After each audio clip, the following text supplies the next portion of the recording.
നമസ്കാരം കൂട്ടുകാരെ, ആദി എന്ന എൻ്റെ യൂട്യൂബ് ചാനലിലേക്ക് എല്ലാവർക്കും സ്വാഗതം. ഞാൻ രാധാക്കുറു. നമുക്കിന്ന് തനി നാടൻ രീതിയിലൊരു അവൽ വിളയിച്ചാലോ? അതിന് വേണ്ട സാധനങ്ങൾ: അവൽ, ശർക്കര. നമ്മൾ അവൽ ഒരു 10 മിനിറ്റ് ഒരു പരന്ന പാത്രത്തിൽ, ഞാനൊരു ഓട്ടുരുളിയാണ് എടുത്തേക്കുന്നത്, ഒരു പരന്ന പാത്രത്തിൽ നമ്മൾ ചൂടാക്കുക, ചെറുതായിട്ടൊന്ന് ചൂടാക്കുക. കുറച്ച് നാൾ ഇത് ഇരിക്കാൻ വേണ്ടിയിട്ടാണ് നമ്മൾ ഈ അവൽ ചൂടാക്കുന്നത്. അത് കഴിഞ്ഞിട്ട് നമ്മൾ ഒരു തേങ്ങ തിരുമ്മി നേരത്തെ വെക്കുക. അതിൻ്റെ കൂടെ കുറച്ച് ജീരകം. കൊച്ചുമോന് ഇതെല്ലാം ടേസ്റ്റ് ചെയ്യുന്നുണ്ട് ഇവിടെ വന്നിട്ട്. എൻ്റെ പേര് ദക്ഷു എന്നാണ് നമ്മൾ വീട്ടിൽ വിളിക്കുന്നത്. ധന്വൻജി നായർ എന്നാണ് പുള്ളിയുടെ ഒഫീഷ്യൽ നെയിം. അപ്പം നമ്മളത് ചെയ്തുകൊണ്ടിരിക്കുകയാണ്. അത് കഴിഞ്ഞിട്ട് കുറച്ച് നെയ്യ് നമുക്ക് വേണം. ഞാൻ 1/2 കിലോ അവലിന് 1/2 കിലോ ശർക്കരയാണ് എടുത്തേക്കുന്നത്. അപ്പോഴത്തേക്ക് നമുക്ക് ആ വെച്ചേക്കുന്ന ജീരകവും ചുക്കും ഏലക്കായും ഒന്ന് പൊടിച്ചു വരാം. നമ്മുടെ ശർക്കരപ്പാനി ഇങ്ങനെ തിളച്ച് വരുന്നുണ്ട്, നല്ല തിളയായിട്ടുണ്ട്. അപ്പം നമുക്ക് അതിൻ്റെ മുകൾ ഭാഗത്ത് അടിഞ്ഞുകൂടുന്ന ആ അഴുക്കില്ലേ, അത് നമുക്കൊന്ന് വെട്ടി മാറ്റി കൊടുക്കാം.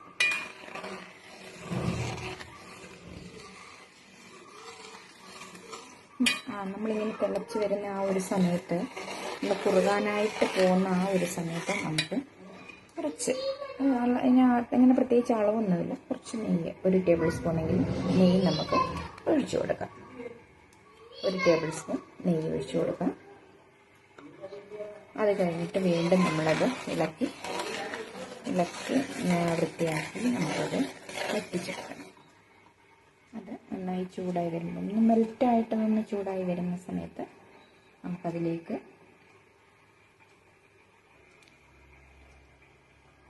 നമുക്കതിലേക്ക് അണ്ടിപ്പരിപ്പ് ഇട്ട് കൊടുക്കാം. ആ ചൂടായി വരുന്ന നെയ്യിലേക്ക് അണ്ടിപ്പരിപ്പ് ഇട്ട് കൊടുക്കാം. അണ്ടിപ്പരിപ്പ് നമുക്കിട്ട് കൊടുക്കാം.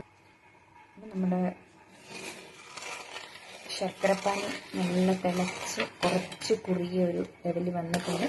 അപ്പോഴത്തേക്ക് നമ്മൾ ചിരകി വെച്ചിരിക്കുന്ന തേങ്ങ ഇട്ട് കൊടുക്കാം. തേങ്ങ അതിലേക്ക് നമുക്ക് ഇട്ട് കൊടുക്കാം.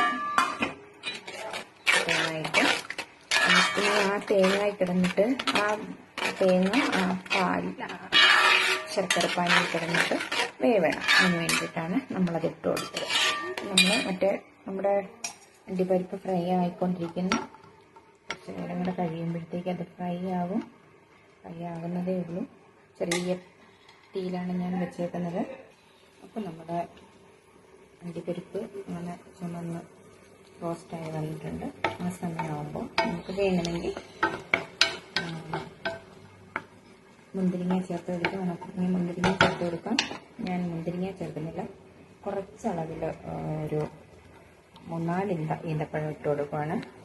ഈന്തപ്പഴത്തിൻ്റെ കുരുകളഞ്ഞ് ഞാൻ നേരത്തെ വെച്ചിരുന്നു. അത് വളരെ കുറഞ്ഞ അളവിൽ ഞാൻ ചേർക്കുന്നുള്ളൂ. കാരണം ഇതൊക്കെ ചേർത്ത് കഴിഞ്ഞാൽ നമ്മൾ പെട്ടെന്ന് ഇത് തീർക്കണം. അതുകൊണ്ട് പിന്നെ നമുക്ക് വേണമെങ്കിൽ ബദാം പരിപ്പ്, നമുക്ക് ഇഷ്ടമുള്ളതാണെങ്കിൽ ബദാം പരിപ്പ് നമുക്ക് ചേർക്കാവുന്നതാണ്. ഇതൊക്കെ നമ്മുടെ ഇഷ്ടമനുസരിച്ച് നമ്മൾ ചേർക്കുന്നത്. അപ്പോൾ ഇത് വീണ്ടും നമ്മളൊന്നുകൂടെ നെയ്യിൽ വഴറ്റിയെടുക്കുകയാണ്. അതിനുശേഷം നമുക്ക് പൊട്ടുകടല ഇട്ട് കൊടുത്ത് അത് നമുക്ക് നെയ്യിലൊന്ന് ഫ്രൈ ചെയ്തെടുക്കാം. ചെറിയ ഒരു നിറമൊന്ന് ലേശം ബ്രൗൺ കളറാവുന്നത് വരെ നമുക്കൊന്ന് ഇളക്കി കൊടുക്കണം. അപ്പോൾ നമ്മുടെ ഇത് ഏകദേശം പാകമായിട്ടുണ്ട്. ഈ പാകം ഉള്ള സമയത്ത് തന്നെ നമ്മൾ നമ്മുടെ അവൽ വറുത്ത് വെച്ചേക്കുന്നത് ഇതിലേക്ക് ഇട്ട് കൊടുക്കണം. ഇട്ട് കൊടുത്ത് നന്നായിട്ട് മിക്സ് ചെയ്യണം. വളരെ നന്നായിട്ട് എല്ലാ ഭാഗത്തും ശർക്കര പിടിക്കത്തക്കതുപോലെ നമുക്കതൊന്ന് മിക്സ് ചെയ്ത് കൊടുക്കണം. അപ്പോഴത്തേക്ക് നമ്മുടെ പൊട്ടുകടലയും മൂത്ത് വരും. ഇങ്ങനെ നമ്മൾ ഇളക്കി കൊടുത്ത്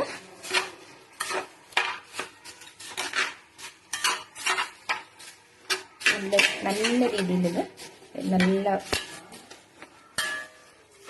നല്ല രീതിയിൽ എല്ലാ ഭാഗത്തും ശർക്കരപ്പാനി ചെല്ലത്തക്ക രീതിയിൽ ഇളക്കി കൊടുക്കും. കുറച്ച് മുന്തിരിങ്ങ ചേർത്ത് കൊടുക്കാം. കാരണം ഇത് മുന്തിരിങ്ങയും ഈ ഡേറ്റ്സും ഒക്കെ നമ്മൾ കൂടുതൽ ചേർത്ത് കഴിഞ്ഞാൽ ഒരുപാട് ദിവസം നമുക്ക് വെച്ചേക്കാൻ പറ്റത്തില്ല. ടേസ്റ്റ് കൂടും, പക്ഷെ ഒരുപാട് ദിവസം നമുക്ക് വെച്ചേക്കാൻ പറ്റത്തില്ല. അതുകൊണ്ട് ഞാൻ വളരെ കുറച്ച് അളവിൽ ഡേറ്റ്സും ഉണക്കമുന്തിരിയും ചേർത്തിട്ടുള്ളൂ. അപ്പം നമ്മൾ ഏകദേശം നമ്മുടെ അവൽ എല്ലാം പിടിച്ച് ഏകദേശം ആയിട്ടുണ്ട്. പിന്നെ നമ്മൾ പൊടിവകകളാണ് ചേർക്കുന്നത്. ഞാൻ നേരത്തെ പറഞ്ഞ സാധനങ്ങൾ ഞാൻ പൊടിച്ചിവിടെ വെച്ചിട്ടുണ്ട്. ഇനി എനിക്ക് ഒരു ഒരെണ്ണം കൂടെ ഉള്ളൂ പൊടിക്കാൻ. ഇത് നമ്മുടെ ചുക്കും ജീരകവും മിശ്രിതമാണ്, ഞാൻ പൊടിച്ച സാധനമാണ്. നേരത്തെ പൊടിച്ച് വെച്ചേക്കാമെങ്കിൽ നമുക്ക് ഇതിനിടയ്ക്ക് അതിന് ഓടേണ്ട കാര്യമില്ല. അപ്പം നേരത്തെ പൊടിച്ച് വെച്ചിരുന്ന ആ ഒരു സാധനം ഞാൻ എടുത്തതാണ്. ഏലക്കയും കൂടെ പൊടിച്ച് ചേർക്കണം. ഇതിങ്ങനെ നമുക്ക് മൂപ്പായി വരുന്നതിൽ എനിക്ക് തോന്നുന്നു കുറച്ച് നെയ്യ് കൂടെ ചേർക്കണമെന്ന് എനിക്ക് തോന്നുന്നത്. ഏകദേശം ഈ ഒരു ലെവലായിട്ടുണ്ട്. നമ്മൾ ഇനിയും അധികമില്ല, തീരാറായി. അപ്പം ഞാൻ ഇത് ഈ ഒരു രീതിയിലാണ് പൊടിച്ചെടുത്തത്. കൂടുതലായിട്ടങ്ങ് ഭസ്മം പോലെ പൊടിച്ചില്ല.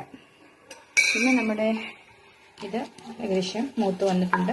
ഇനി നമുക്ക് അത്യാവശ്യമായിട്ട് ഇടേണ്ട ഒരു കാര്യം, അതായത് വിളർച്ചയുള്ളവർക്കും ഒക്കെ വളരെ നല്ലൊരു കാര്യമാണ് കറുത്ത എള്ള്. കറുത്ത എള്ള് ഇതിലിട്ട് നമ്മൾ മുരിച്ചെടുക്കണം.